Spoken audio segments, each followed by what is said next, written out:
We often picture the modern professional woman closing deals and leading boardrooms, but zoom out and you might see her stepping through her front door to immediately pull a heavy domestic garment over her shoulders. She faces an impossible standard. She is expected to step out of a high-pressure corporate role and straight into the demands of the kitchen, managing the in-laws and cooking the multi-course meals without a moment to reset. This creates an invisible friction within the home. The family relies on her modern income, yet they strictly enforce traditional domestic roles, draining her physical and emotional reserves before her day even officially ends.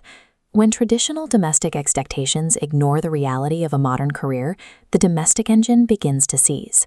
The household isn't thriving, it is burning through its primary contributors. We can see this through the hidden family economy. A household has a formal ledger of incoming wages, but it also relies on an invisible ledger of unpaid domestic labor. When that labor is never shared or accounted for, the household operates at a constant deficit. Consider two distinct case studies.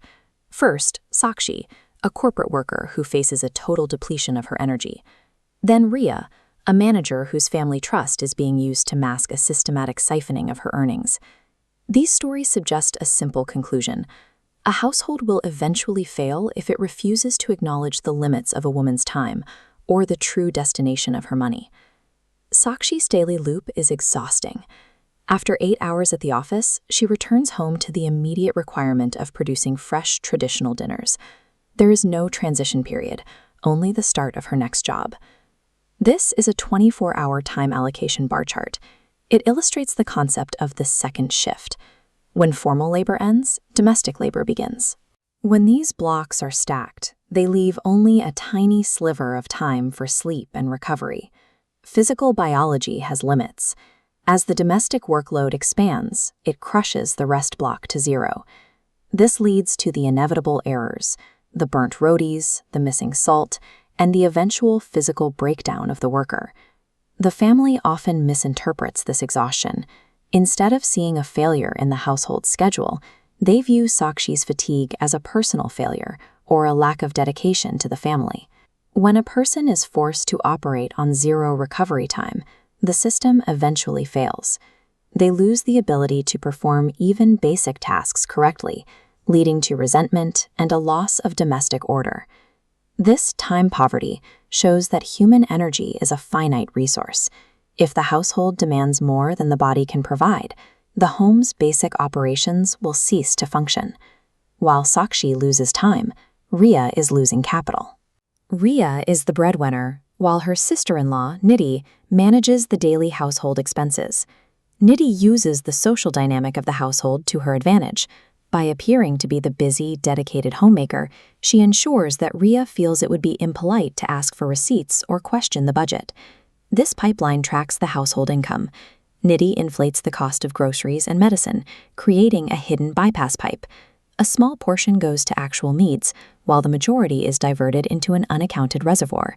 That diverted capital pays for luxury items and social status that the breadwinner never authorized. Eventually, the hidden spending expands until the main reservoir of the family's savings is drained.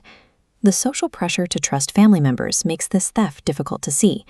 Questioning a sibling or a spouse about a grocery bill feels like a betrayal, which allows the siphoning to continue unchecked. The realization only comes when Ria compares her experience with a peer, Shilpa, who notices the disparity between Ria's modest appearance and Nidhi's luxury purchases. Only then does Ria check the math, finding that a $250 medicine bill was billed to her at $800. Unverified trust creates an environment where household capital can be systematically siphoned. Without transparency, the family economy becomes a one-way street of exploitation. These broken systems don't fix themselves through patience. They require a forced market correction to reset the rules of the house. Sakshi initiates her correction through a negotiation of labor. She stops trying to do everything and instead secures a commitment from her mother-in-law to handle the evening tasks, allowing Sakshi to focus on her morning shift when her energy is highest. Ria uses a more dramatic tactic. She fakes the loss of her job, simulating a sudden economic depression within the family to cut off the supply of unaccounted capital. With the excess funds gone, Nidhi is forced to face the true, uninflated cost of living. The artificial poverty removes the opportunity for theft, and forces the household back into financial reality. Both resolutions succeeded not by women working harder, but by forcing the family to acknowledge and protect the value of their time and money. The modern household cannot run on old rules. It has to evolve from a hierarchy into a functional partnership. The terms of this evolution are simple: a verifiable division of domestic labor and clear visibility into how the family's money is actually spent. Treating family members as if they have infinite energy or patience will destroy a home. Treating them as equal partners with finite resources is the only way to ensure it lasts.